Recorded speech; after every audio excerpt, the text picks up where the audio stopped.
Give me a little intro there, Gomer. There's no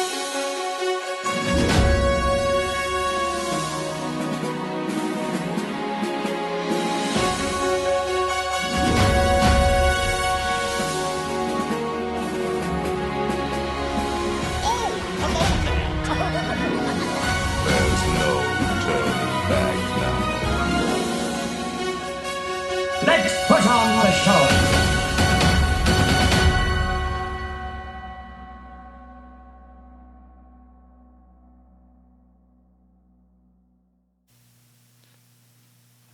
You're listening to the Station 71 podcast. My name is Mario, and this week I'm joined by my co-hosts, Beth and Brian. So this week we're going to be doing a fun game that we've got planned. We've got a lot of listener correspondence to go over, some news, and Beth has a trip report for us. So this is a very filled episode. So let's dive right into that. First news topic we got this week is that Monsters, Inc. Laugh Floor received a new sign over the week. It's a new retro and 70s inspired sign. It looks like Tomorrowland might be starting to head back to that retro futurism theme that we all love. Yes, very excited about this. I'm hoping that they start unveiling the other signs for the other attractions in the upcoming weeks, months, however long it takes. But definitely excited about getting back to retro future world. Yeah, for sure. I'm glad also to see that they have a new sign out for it, because that gives me the impression that it's not going anywhere for a while. So I'm just happy that something in Tomorrowland is getting some kind of love. True. After that, we have a new personal shopper experience coming to Disney's Hollywood Studios. So it looks like who put this in there? Because I didn't actually read all the way through this. I put it in there. So apparently what it is they're unveiling this at Hollywood Studios only to start with. But basically when you first walk into the park, there's going to be like this concierge type thing set up for you to go to. And it's essentially somebody that will go shop for you. You tell them what they want, and they'll go buy merchandise, clothing, whatever it is, and have it ready for you to go when you leave the park. I don't really get the point of this, but hey, here it is. Yeah, I mean, like, I guess I could maybe see making use of this if you have a bunch of stuff in mind that you, like, know that you want to get already. Because then, I guess it would be nice. More so in a different park. Like, I don't really see the point in Hollywood Studios, although I understand they are probably starting it there because it's, one of the smaller parks. But I guess I would understand more at, like, I don't know, Magic Kingdom. You want to go get this souvenir from here or this from there, especially, like, during the special events where there's, certain merchandise in certain places. But I really generally feel like the souvenirs are almost the same everywhere, except for, like, Epcot. Well, it's funny you mentioned the special events, because that's the one time that I would really want to take advantage of this, but I highly doubt they would do this for special events. Because everyone probably would try to take advantage of it. Right. What I see this being, and it's kind of, to me it feels like this is like their slow rollout, like they're testing this out now. But I feel like it's going to be one of those experiences like you have where you order something on the app online and then you pick it up at that location kind of thing. I see them rolling in that direction in the future.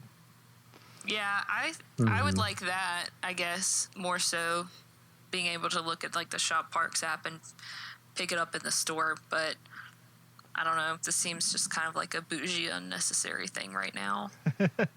For sure. Yeah.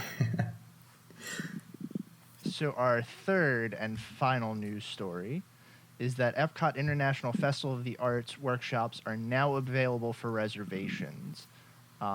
Very exciting. I know we all love the Festival of the Arts, so more Festival of the Arts news. Yay. Yeah, I was just thinking about how I was like, I just went to Disney World, like, last week, and I probably shouldn't go again until Memorial Day, but then I was like, but then I'll miss the Festival of the Arts. I'll probably end up going in February. Yeah, I really love Festival of the Arts. I'm excited to see what it kind of grows into, because I feel like 2 years ago Disney was unveiling it as more of a placeholder for when the other Epcot festivals weren't running, but I really enjoy it. So I'm hoping it grows to be at least as big as Flower and Garden. Yeah, it's definitely become probably my second favorite, if not favorite, of the festivals. Yeah, I wholeheartedly agree. I want to see this one grow at least another month or two, another month on there, just so it gets a little bit bigger, and then maybe we cut back on some of the food and wine.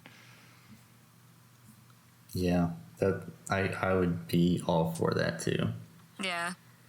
It's just like, I don't know, I know we've talked about it on the show before, but I think that it's a different caliber because they're actually working a lot on not just the quality of the food, but the presentation of it is way more, I guess, focused on during this than any of the other festivals, I think, which I think is a really cool aspect. Plus, it's just so much more interactive, in my opinion. Oh, yeah. Yeah, and I think that's another huge part of it is you have a lot of the interactive experiences that are, I feel like, a little more in depth than the ones that they would have at, Food and Wine or Flower and Garden and all them. Mm-hmm. And I guess to go a little further in depth, for anyone interested in these workshops, it's an hour and 15 minutes. They take place in the Odyssey Festival Friday through Monday, and it's $40 plus tax to reserve a spot for it, which I don't think is a very bad deal. I think this would be a pretty interesting thing to do. Yeah, it's not a bad deal at all. Now, I'm trying to find where is the list of what they're offering. I had issues finding it too. I don't know if they've released the specific. Well, I guess they should have if they're taking reservations. Oh wait, I just found it. I'm gonna tell you that at the bottom of the article it says call 407 WDW Tour to book. For more information on workshops, visit artfulepcot.com. Well, I clicked that. And it takes you to the Epcot website. Yeah, I was just like, what is this? Okay, but I did just find it, so I'm putting the link in right underneath the other link.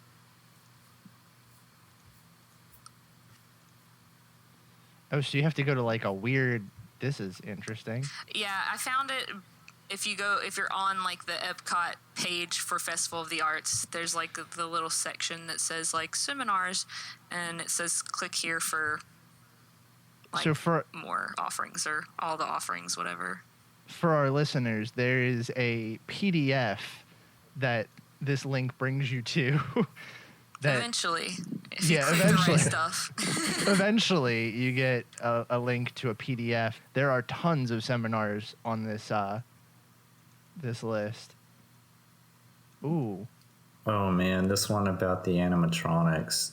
Oh man, I want to do that. Saturday, January 26th at 11 a.m., the music of John Williams and Hans Zimmer. I am trying so hard to not book a trip right now. Man. And if you stay the next day, you can do watermelon carving. That sounds cool. It does actually sound kind of cool. So I guess also this article that we pulled this from too isn't very accurate because it looks like they're offering these things not only Friday through Monday. They look like they're pretty much almost every day of the week. So yeah, I'm gonna throw this in the show notes and we'll post it on our website. That way our listeners can find it maybe a little easier. Yes. So if you're listening to this, if you go to station71podcast.com, you can find the link to this PDF so you don't have to dig through Disney's website to find it. So all that said, do we want to do let's do our trip report from Beth because there's a lot of stuff that I'm really excited to hear about here. Yeah, so I went on kind of a brief trip, I guess. We went down last Friday, the 7th of December, and then we came back on very, very late. Technically, Wednesday morning. It was literally like 2 a.m., which sucked. But it was all worth it because the reason we left so late was because on our very last day, I guess I'll start from the beginning. We only spent 2 days in the parks, which is fine. We did the Christmas party on Sunday, and then we went to Epcot on Monday, and it was like bitter cold, which I know Mario is probably laughing because he lives in New Jersey, but for my southern blood, it was in like the very low 50s, and That's I can cold? confirm there was a cold snap that came through. It's 39 degrees right now. but keep in mind that no one was prepared for it in Orlando. So I was in like literally a pair of jean shorts and a Spirit jersey, and I was freezing. Like, it was miserable almost, and we didn't have like a terrible time, but it definitely wasn't a good ending to the trip, and I wasn't satisfied with leaving like that, because we went to Epcot for like, I don't know, 4 or 5 hours, and we ended up leaving because we were just like, it's too cold and we're not having a good time. So I didn't get to experience as much of the like Festival of the Holidays as I wanted to. So I decided that I was not going to let this be the end of our trip. So the day that we were leaving, we went to Disney Springs and had lunch at Maria and Enzo's, which was actually pretty delicious. Annual pass holders, 40% off for lunch period until the end of December, I believe. Just as a little tip there. So it was still kind of expensive, but we got a picture of sangria, so that kind of upped the price. And then afterwards decided that we were going to go to the Void and do Ralph Breaks VR. So before you dive into that, I have a question. Was this a spur of the moment kind of thing, or did you know you were going to do this before you went? The VR? Yes. No, I had an idea. Like, I have been wanting to do it since it came out, and I honestly, I kind of wanted it. I'm not a big Star Wars fan, but I kind of wanted to do that one anyway, because the idea of VR is really cool to me. So then when they announced the Wreck-It Ralph one, I was like, well, I definitely want to do that. So it was more of a, if we have time kind of thing, we were going to do it, but we didn't really make time for it. And so, like I said, we ended up staying in Orlando way later than we intended to, because we ended up doing this. But like I said, totally worth it.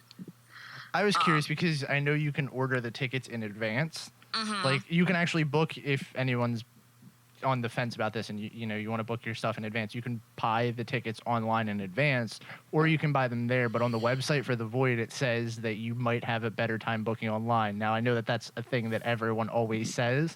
Mm-hmm. So I was just curious to see how your experience was with buying them there, and if you had any trouble like getting a time slot, or was it just like you got there and went right in?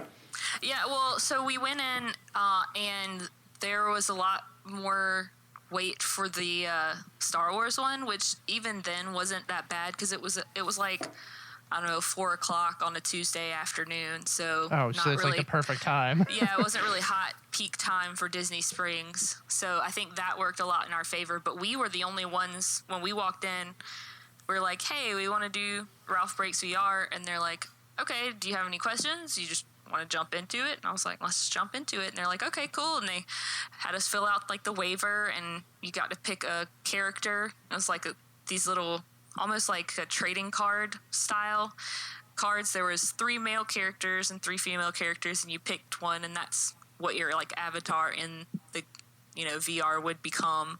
And we waited for, I don't know, maybe like half an hour or so that after we got done, that we kind of sat there and waited. But I think the thing about it is that there's only a certain number of rooms, and probably a lot of the people that were coming in for the Star Wars thing had booked in advance, so we kind of they had to work us in. But it still wasn't, half an hour is not too bad of a wait.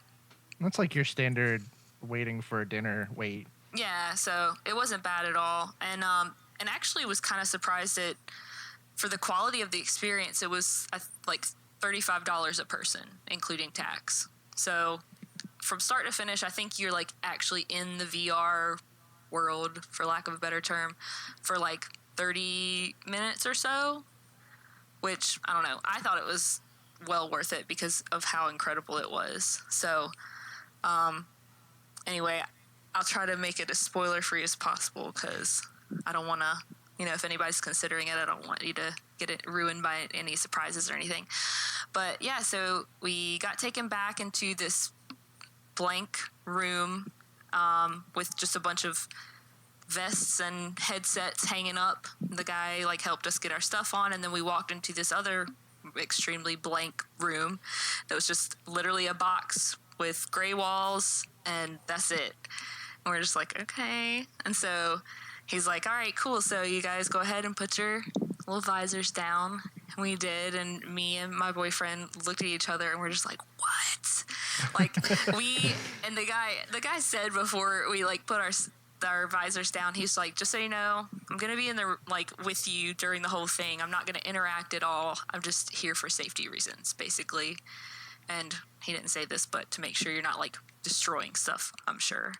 But I was just, I bet it's pretty hilarious from his perspective. I literally afterwards was thinking how funny that must be to just watch people looking as stupid as we did, because we just were touching each other's arms and faces and stuff. It was surreal. So, but yeah, so the premise of it is you're just going into the internet. If you guys have seen Ralph Breaks the Internet, it's that environment that you go into, and it's absolutely incredible. Everything that you're looking at, you can actually touch in real life. There's different textures, there's scent effects, and your vest, when something hits you, it'll vibrate, and you go on this little, like I said, half-hour adventure through that universe with Ralph and Vanellope. And I can't say much more than that without spoiling anything, but I would extremely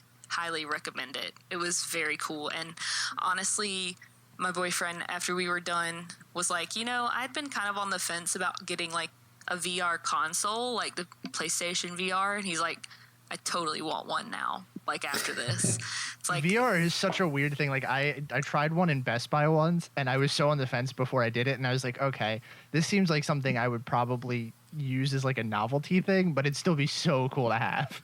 Yeah, and honestly, it has made me crave it. I would 100%, like I said, I'm not even a Star Wars fan really, but I want to go back and do the Star Wars one just to do it again. And my only problem with because he doesn't listen to every episode, but I'm going to end up getting us a system for Christmas, a PlayStation VR. My only problem was that I was just well, at Disney Springs, you're in a box, and they design it to where any idiot can go in there and not mess things up and not get hurt. And I'm I'm going to be knocking stuff all over my house, off my shelves. I'm going to have to lock my cats into a room so I don't step on them. I was this is going to be a very interesting experience. But yeah, it was really awesome. And if anybody's on the fence about it, I would say if it's in your budget, absolutely do it. So nice. I have a couple questions for you. I don't know if Brian's got any questions, but so the suit that they put you in, it's all wireless, right? It's connected to the back part of the suit, if I read that right. Yeah, so you're not strapped into anything. The only part, like I said, when you first walk in to get situated, there's vests that are hanging up, and the headset's hanging up, but once you put them on, he the guy detaches them, and you can walk freely. You're not attached to anything. Nice. Now, how heavy is the actual suit? Does it feel like there's a weight on you, or does it just kind of feel more or less natural? The vest I didn't think was bad at all. It just kind of felt like if you've ever played laser tag, kind of like that kind of vest. Okay. The headset was fine. It was, I think, a little bit heavier than I would have liked to have been. It wasn't unbearable by any means, but I mean, I also have neck problems, so that could have attributed to it. But it wasn't bad at all, in my opinion. It was just, I felt I don't know, kind of top heavy, like a bobblehead a little bit. But other than that, it was fine. Nice. Sweet. So, yeah, it was a good time. Man, I really want to do that now. I know. Yeah, you should definitely try and make time for it. We have a whole day blocked out at Disney Springs, and I was I know we talked about it before, but I'm thinking about doing it, and I got my girlfriend to do it, I convinced her that if I want to do it, we can do it. So maybe we'll do it. Nice. I'll let you know when we go that day, and then we can figure something out, Brian. Sweet. Speaking of which, fun little fact about, since I'm doing a little trip report here, I think it was like the second day we were there, we were walking around Disney Springs, and there's Brian and his wife. And we're like, what? So that was kind of funny. Yeah. You spent Totally a lot of time in unplanned. Disney this week, didn't you, Brian? What was that? I said you spent a lot of time in Disney this week, didn't you? Because you don't. I didn't end up going today. But yeah. I was gonna say, because you said you usually don't go that often. You were there when Beth was there. You were supposed to be there today. Nah.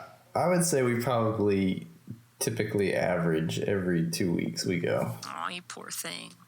I know. It's rough. I'm not gonna be able to go until after the first of the year now. Oh, no. I know, it's I sad. won't be there till next year. Oh, man. I don't know how you do that so far in between. Who, I me? would It's go rough. crazy. Not you. I was gonna say he definitely does not wait that long. See, my problem is that the flights are so expensive. Yeah. If I didn't have to pay, like, we got a really good deal on our flights, and it was like $300 a person, and that's still like a huge chunk of change. Mm-hmm. If it wasn't Yeah. like that, then I'd be down there as much as I possibly could. Yeah, I'm pretty excited because just like last month or maybe like 3 weeks ago, I was reading an article on like a Columbia newsletter that I subscribe to in my email, and there is apparently some airline that's going to start offering direct flights from where I live in Columbia, South Carolina to Orlando. You didn't And- have direct flights before? No, oh my gosh, our airport is a joke. Like, if you want to go anywhere, you pretty much, like, if you're flying out of the airport in Columbia, you're pretty much flying to Atlanta or Charlotte and then flying out of there. Like, that's it's a stupid waste of time. So Man. I'm really excited now. And from what I was reading, it's like they're going to be pretty cheap. Like, I was just looking for funsies, and it was like $180, $150 a person round trip. that's not bad at all. So yeah, I was like, man, this is gonna make it really tempting, especially when, you know, gas is only like $100. And I'm gonna have to pay $150 per person, but the time is saved is probably gonna end up be worth it. Now the question is it all depends on who flies out of there, because I know we have an airport that's probably about 30 minutes from me that flies only with Spirit, and they're always super cheap, but I think I've expressed my feelings on Spirit on this show before. Yeah, I never thought it could be that bad until I flew Spirit once, and it's that as bad as people say. Yeah. And it's like, it's the dumb things, because it's like everything is, you pay for like the bags, you pay for your seats, and then it all adds up to being the price of a regular airport, and their flights are just so small. There's a lot of things that go into it. But then if you drive the extra like 15 minutes to go in the opposite direction, you go to the Philadelphia airport, and everyone flies out of there. And that airport's great, so I'll always fly out of there and just, you know, whatever. But $180 per flight is really good, and I know you're closer too, so that's probably why it's a lot cheaper. Yeah, but I don't know. It's still gonna kind of be hard to justify it when driving is so cheap, but Well, how long is the drive for you? I mean, it's realistically, like, with stops and stuff, it usually takes us between 7 and 8 hours, and that's like us stopping at gas stations to fill up and get snacks and stretch our legs and stuff. So it's That's really not not too like bad. a terrible drive. It's just like it, you know, it takes up a day of the trip. Yeah, that's Pretty not really bad much. at all. I mean, you want to talk a whole day? It's a 20-hour drive for me. Well, I mean, that's legit a day. So, do you guys want to dive into our game for this week? Let's do it. Yeah. I don't know So- how good I'm gonna be, but I'm gonna try. Well, okay. So this was kind of like threw together thing at the end of last week, because we're trying to fit in enough episodes to finish the year out. But we wanted to do a kind of a draft. There's not as much stuff as our other draft, so it may end up not being as draft heavy as that one was. But we're going to design a fantasy cruise ship. basically our rules are that we have to pick one attraction, one pool, 2 restaurants, a quick service and a table service, and 1 entertainment element for our cruise ship. And then in the end, we have to give the overall theme of our cruise ship as well. Now, I'm going to say this right now because I know that this is just not a thing that's going to happen. All of those OSHA rules and safety standards and stuff, they are out the window for this one. But yeah, that said, I'm ready to dive into this thing. How do we want to start this? Do we want to just do like a round order like we usually do? Like I'll start, Beth goes, Brian goes, then Brian goes, then Beth goes, then I go. That works with me. Okay, so let's start with the first thing on the list, which is the attraction. This is going to be really difficult because if somebody else steals my theme, then all of my other things are not going to make sense. Yeah. Do we want to give the theme first, or do we want to go down and do the theme last? We'll see. I think we should do the theme last because maybe we have to like restructure what our theme is depending on what gets taken. Okay, well, let's try it. All right, so for my attraction, I picked Pirates of the Caribbean. I'm hoping that no one else had that. I think he's doing a pirate theme. Right. I am not, kind of. Okay. So, I feel like my attraction is going to, like, totally give away my theme. So, can I just say that it is a character meet and greet? Or do I have to specify which character? Your attraction? Wow. I'm curious. I'm curious, too. I don't have a character meet and greet on mine, so I don't think I would take that from you unless Brian does.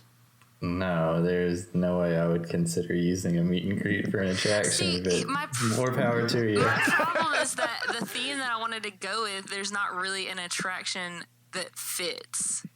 So I was like, maybe a meet and greet, but I don't know. Maybe, hopefully my other stuff will make up for it. All right. So are you leaving it as a mystery? You can leave it vague if you want. Yeah, we'll just leave it as a character meet and greet for now. All right, interesting. Okay, I have probably an off-the-wall one, and I'm bending the rules a little bit here, more than likely, but my attraction is Fantasia Gardens Mini Golf. Ooh, that's a good one. Interesting. So maybe it'll make sense at the end. All right. My whole thing is not going to make sense. I can't wait till we get to my entertainment options. So go ahead. You get to pick your next one. Oh, that's right. Why don't we do it that you pick the categories, too? Okay, I like that. That way you can kind of jump on whatever one you want. All right, I'm going to jump on the one that probably isn't going to get taken. Or that might get taken. Yeah, I'll say the ones that definitely aren't going to get taken for the end. I'll do my quick service restaurant, which is Cosmic Rays. Ooh, I almost picked that for my backup theme. Oh, okay. I was like, man, if he finds a way to hook Cosmic Rays and pirates together, I'm going to be impressed. I did not. I was thinking so hard on how to do that, but... I'm very intrigued about your theme. Who, Brian's or mine? Yeah, Brian's. Yeah, it will all make sense at the end. I'm kind of wondering, too, how he tied Fantasia Mini Golf to Sunny Eclipse. Oh, you shall see. Your turn, Beth. All right, well, for my quick service, I'm going to say Sassagoula Floatworks at French Quarter. Ooh. 90% because of the atmosphere, not necessarily the food. That is a really good atmosphere. And that was the hardest part. I think for mine, I picked the quick service restaurant at Coronado Springs just because of the atmosphere as well. Nice. It's got like a very marketplace feeling to it. Like a lot of the quick service at the moderate and value resorts have, but I really like the theming and the layout of the one at Coronado Springs. So I guess if we're picking categories too, it would only be fair to let Beth go next. Oh, I get to pick? Yeah. Oh, yeah, you would never get to pick because she'd be in the middle. Yeah. Yeah, so we'll do you and then I don't know how we want to reverse this. Okay. Well, so she picked the category, but you picked the next one, right? Yeah. Okay. Okay, I am gonna say entertainment. Oh boy. And the one that I'm picking is Mickey's Royal Friendship Fair. I think I see where you're going. Yeah, I kind of think I see where you're going And to. I think I know who your meet and greet is. So, do I go next, I guess? Yeah. So Okay. I guess you go. So for my entertainment option, and this is why I had to say OSHA violations out the window, I Oh, picked boy. I picked Indiana Jones Stunt Spectacular. Oh, Okay. man. Interesting. I mean, they have like the Broadway style shows on the cruise ships, so I don't see why Yeah. that's, not possible. Fire and airplanes and explosions on a cruise ship. Yeah. What could go wrong? So Brian, what's your entertainment option? This is the one that I was going to save to the end because I figured there'd be no way y'all were going to pick it. I am going with Journey of the Little Mermaid, which I know isn't a very loved entertainment on this podcast, but I enjoy it and I think it fits well with my theme. What is your theme? Yeah, I'm wondering where you're going with this too. You shall see. I'm super excited to find out. So I guess do I pick? Yeah, I pick the category and then we just start over, right? Well, then there's only one more category left. So I'm gonna do pool, or no, I'm gonna do table service. Let's do table service. All right. So for my table service, I picked Skipper Canteen. Okay.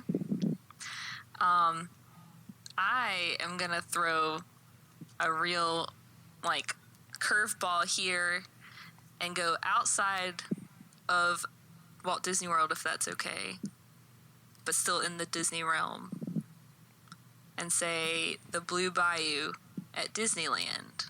Oh, nice. Interesting. All right.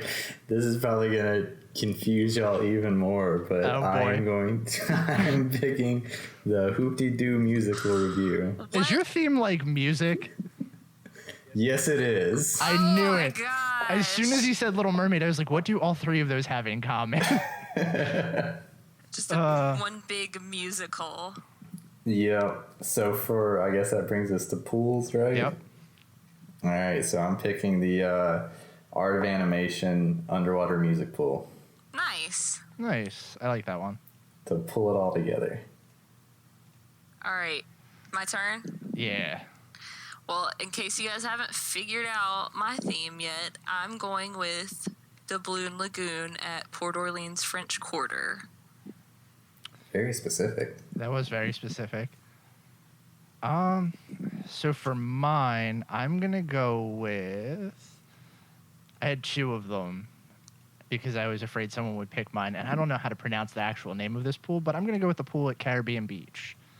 That's a good one. I had that on one of my other lists that I was putting together. My other option was the one from Coronado Springs.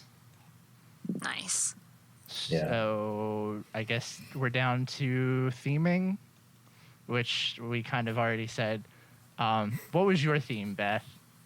Mine is Mardi Gras / Princess and the Frog / New Orleans in general. Nice. And yours was, did you have a name for your theme, Brian? Of course, it's Disney's Magical Musical Cruise. I oh my like God, that. that's so cute. Mine was Disney's Adventure on the High Seas. Ooh, Oh my God, I didn't that's know really you were good. supposed to come up with an actual name. Well, just give it a name real quick, Beth. Be creative. This was like, It's Tiana's Riverboat Adventure, I like I that like actually, it. yeah. Look at that. We should all work for Disney. right? I mean, I don't think I should. I'm putting a stunt show on a cruise. Nah, that's fine.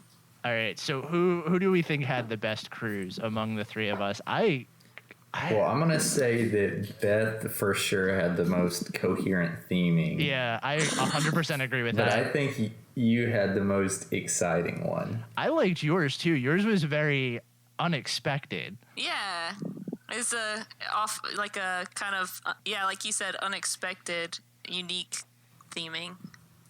Well, it's always one thing that like I think back to is just how much I love Disney music, and I kept coming up with these ideas for stuff, and I would have like two of the categories and be like, oh, that's two cool things that go together, but I couldn't figure out a way to pull in like any like the pool or quick service in a lot of them. So I was like, Disney music's just like such a broad category that you could go a lot of ways with. So that's like that was my problem because at first the first one I was doing was so I had the problem with that, and my first instinct was to do Star Tours and then Cosmic Rays as like the restaurant, but then I couldn't find anything else to tie it in. Yeah, and I was thinking like some kind of space theme, and then I was like, well, there's not really anything else I could tie in there. And then my second instinct or my second problem was that I ended up like almost shoehorning whole lands into cruise ships. So like when I started this one, I was like, oh, I'll do pirates and I'll do this and I'll do that, and I'm like, I just put Adventureland on this boat. I did the same thing with my first one too.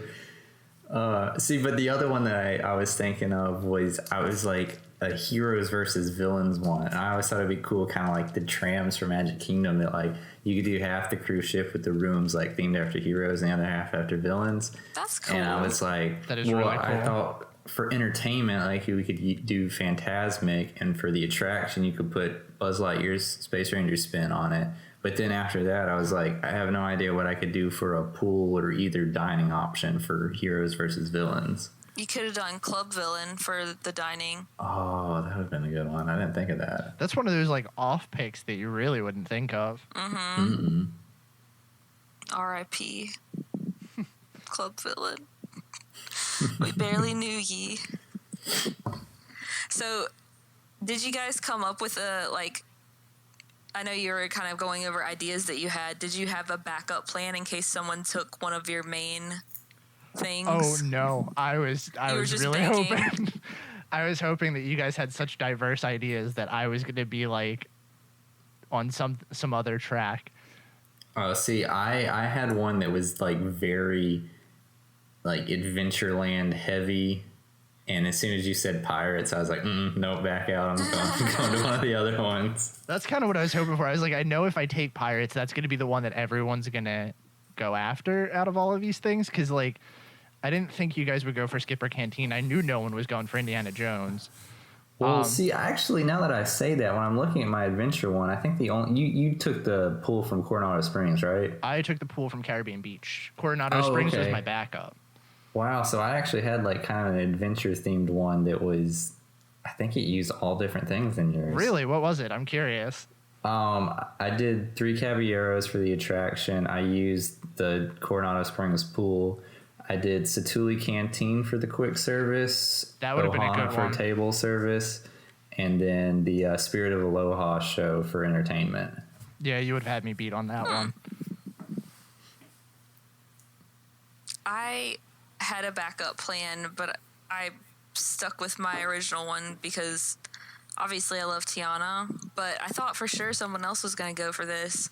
But I was thinking like a Moana, like Polynesian themed cruise. Oh, that would be awesome. That would be Yeah, really so cool. I was just like, you know, I had the Polynesian pool as my pool and Aloha Isle as my quick service. And I was going to say Skipper Canteen as my table service, but you said Ohana, and now that makes more sense. And then I was going to try and pull Trader Sam's as my entertainment. I don't know if that counts. I would have let that count, I think. It's always a way to shoehorn Trader Sam's in there. Right. Trader Sam's is like the wild card pick. Which we didn't do on this one. I mean, I don't think we really needed it. There's not much room on these boats. You know, I was going to say in the group message, like, we should throw like a bar in the draft too, but then I was like, oh, we're just all going to try to get or Trader Sam's first thing, so... Yeah, that's true. I mean, I don't think I could have gone for any other bar. It definitely would have been the perfect one for you. Yeah, that would have been the only one that really would have fit in my theme. I mean, Beth's got at least 2 options because you could have done River Roost or the other one at Scat Cat Club or whatever.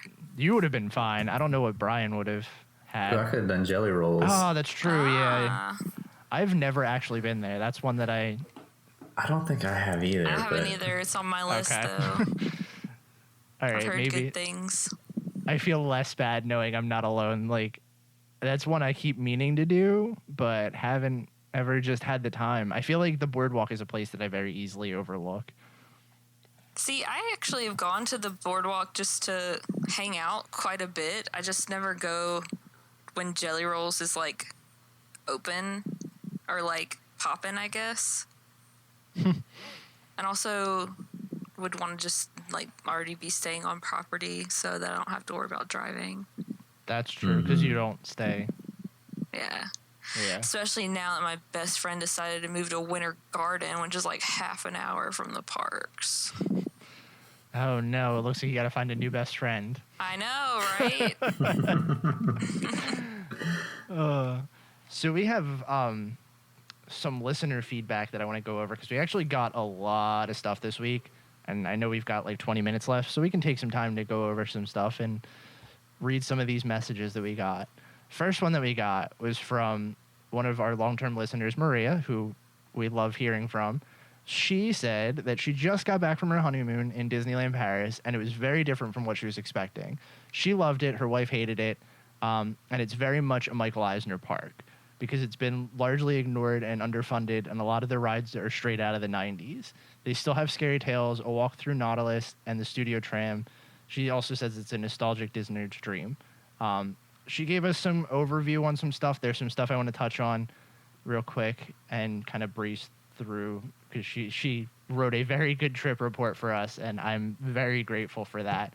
But she said that the Ratatouille ride was awesome, and she's curious to see how they're going to do it without the restaurant at the end, which is something I never really thought about, but I can see how that ties in.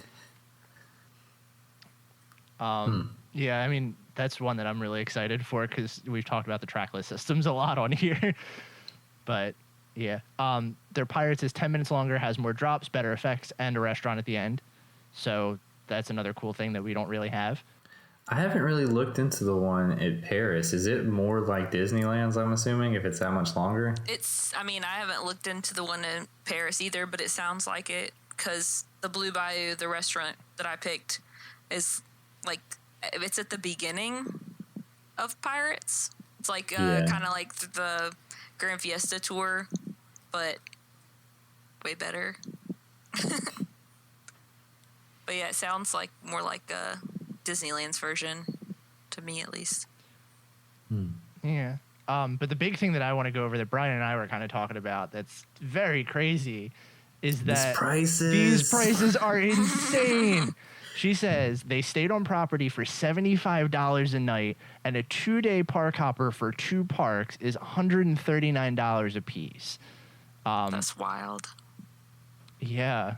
That's like half of Disney World for both of those things. Right. She also said that, I'm probably going to edit this out, maybe, who knows, I don't even know what I'm going to do with this episode.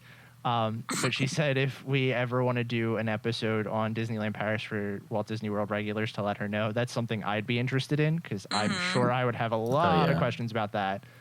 But yeah, I mean, that's crazy. That's like, it makes Disneyland Paris feel like it's actually something that I could potentially afford.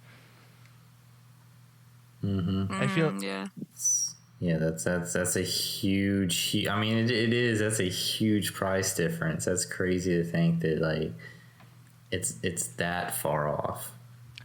Yeah, really, it's so bizarre, and it's like, to me, the overseas parks always feel like they're not within reach because they're just, travel and everything's probably really expensive, but like, if these park tickets are like that, it might actually end up being not that bad.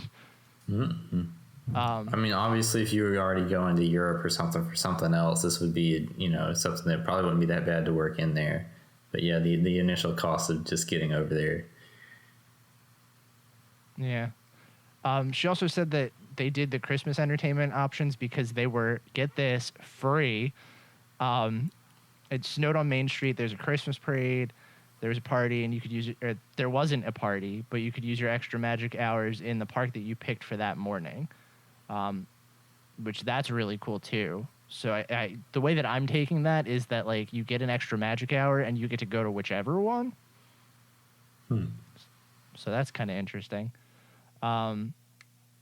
They stayed at the Santa Fe, which was hilariously American themed. She said, if you pick some random words that you heard about America, an eagle, a Native American, a UFO, a volcano, highways, check this. This hotel's America themed.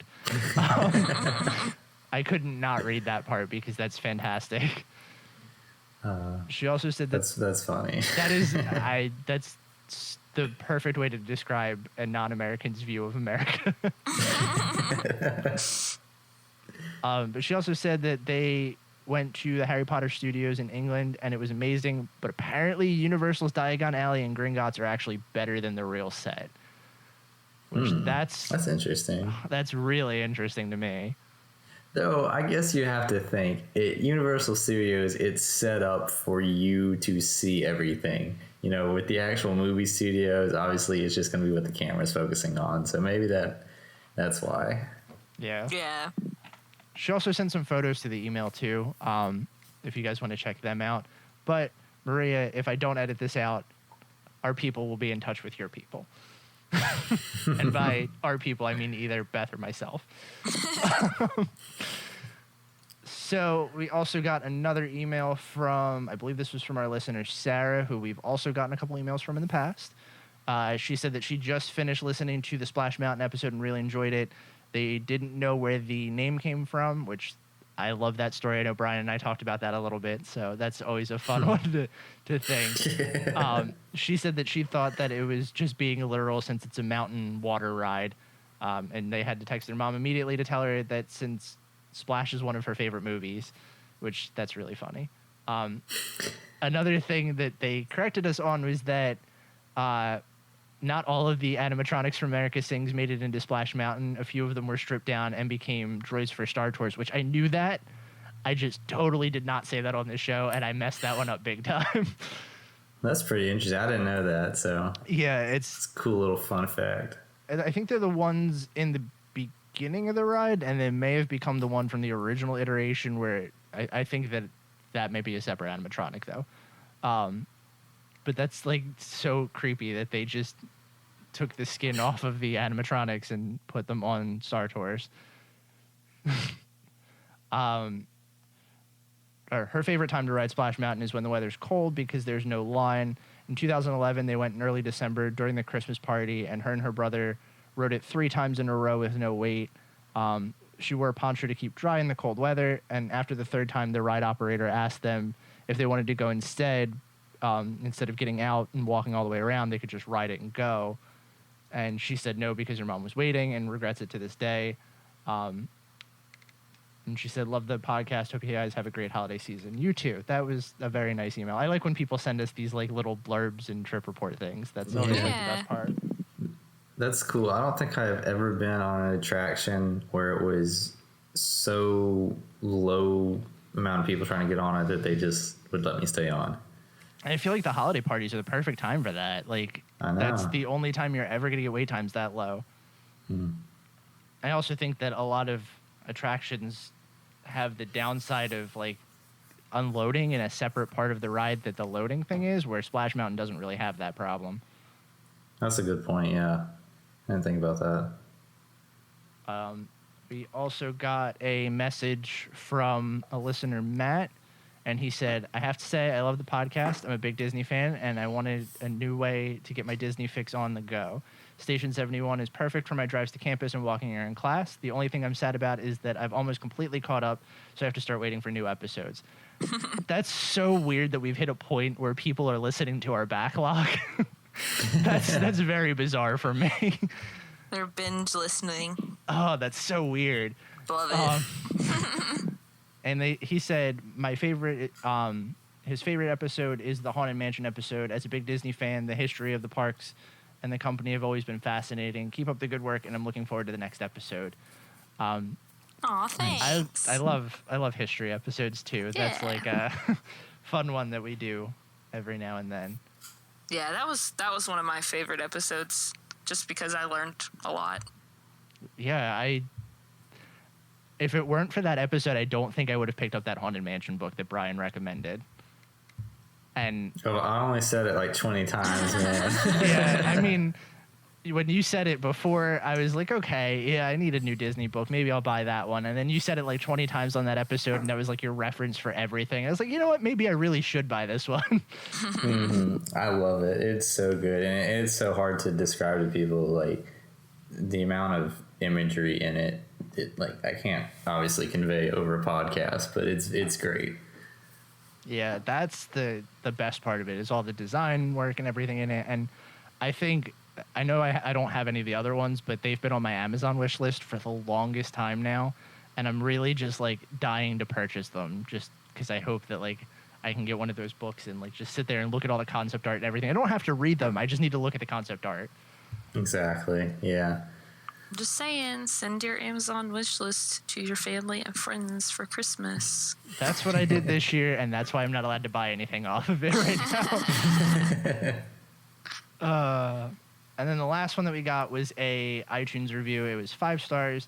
I think their username is @TARDIS or @ArtTARDIS. And it says, I look forward to your show every time a new episode comes out. It feels like a little piece of Disney whenever I'm away from it. I love the varied topics and discussion and often find myself needing... I love the varied topics and discussion, often find myself needing with my fellow Disney nerds. I absolutely love your in-depth discussions and history, and hope you do one in the future. I had to type this while reading the review, so I butchered the spelling on a lot of these things. I absolutely love your in-depth discussion and history, and hope you do one on Future World and its history, especially since the changes are coming to it soon. That would be an interesting one that I'd never thought of. Yeah, and I mean, man, that would definitely fill an episode. As much stuff got changed in Future World from opening day until now. We'd probably do 2 parts on that one. Oh, for sure. Yeah, that'd be good. Yeah. Have to split that Future World east and west. But that is a cool one. I'll add that to our list of topics. And as always, we go through the email bag and our iTunes reviews and anything that you send us on social media. We always try to go through them. And if you have a topic you want us to talk about, let us know, because this is the stuff that we try to talk about first. We try to do the stuff that we know that you guys want to hear, so that we're getting the episodes that you guys want out of the way. Yeah, so if it's bad, it's y'all's fault. Well, I mean, I guess that's one way to look at it. But the other way I was looking at it is that way we won't run out of episodes and do things like this every week. So, yeah. I feel like I had something else to say here, but that's it. Well, I got a fun story that you can either completely cut or make a little bonus part. We got like 10 minutes. Go ahead. This is a story, a word to the wise for all my fellow bar hoppers out there at Disney. Before the Christmas party, Laz and I, my boyfriend, I don't know if I've ever said his name on this podcast, so. I think you have. Okay. Well, my boyfriend and I were going to the Christmas party, and we left a little bit early because I wanted to stop by the Grand Floridian and see the gingerbread house, because I'd never seen it before. And while we were there, I was like, they don't serve alcohol at the party unless you're like doing, table service. So we should like grab a couple of drinks here, do a little pregame before we go. So we went to, I guess, Misner's Lounge is what it's called, which I had never been there before either, and ordered just like, I don't know, a screwdriver and a shot of vodka for each of us. And I kid you not, the quote-unquote shot of vodka was like that meme of the lady, 2 shots of vodka. It was in a wine glass. It was like, What? It was literally like a half full wine glass of vodka was her idea of a shot, which I wasn't like, it was absolutely disgusting, don't get me wrong, but I wasn't super mad about it because she charged, it was like a normal Disney price for a shot, but it was at least 3 shots. Dang. I feel like this was at a resort, right? Yeah, at Grand Flo. Okay. I feel like the resort bars always pour a little bit heavy-handed. Like, yeah, I can see that. not even just like at Disney, because I'm not gonna tell this full story because my girlfriend's gonna kill me if I do. But we went to Universal with my parents one time, and we all ordered drinks while we were we were bowling one night, and her drink was literally just like a straight glass of vodka. It was supposed to have some kind of fruit juice mixed in, and I swear to you, it was only mixed in for color. Ugh. See, honestly, I would much rather have that than the stuff they try to pull at the parks, especially at the kiosks during the festivals, where it's like all fruit juice and a splash of something. Exactly, like a splash of vodka. And I'm like, I did not just pay $8 for a splash of vodka. If I wanted an orange juice, I would have ordered an orange juice. The only one, I will say, they do pour it heavy at Spice Road Table, which is why I always make a stop there. But anyway, word to the wise, if you go, I don't know if it's like that at every resort bar, but specifically that one, or if it's specific to that bartender, expect a wine glass of vodka. It's a good That's value, crazy. but it was disgusting. That is a lot of alcohol to consume. Yeah, we were like, oh my god, not only is this a ton of vodka, this is so bougie. I've never taken a shot out of a wine glass before. Oh, well, I mean, I guess that's a good way to wrap the episode up this week. Is there anything else you guys want to talk about, or any other stories you want to share? I'm good. I don't have anything that tops that. Yeah, I don't think I've got anything that tops that either. Then that's going to do it for us this week. Thanks for joining us again on another episode of the Station 71 podcast. If you like what you heard, be sure to subscribe to us on iTunes or wherever you get your podcasts from. While you're there, be sure to leave us a review as well, as that helps the show out greatly, and we'd be happy to address your questions, comments, or concerns on the next episode. If you want to get in touch with us on any of our social medias and maybe send us a topic that you'd like us to talk about, find all of our social medias linked to our website at station71podcast.com. We hope you enjoyed your ride, and we'll see you real soon.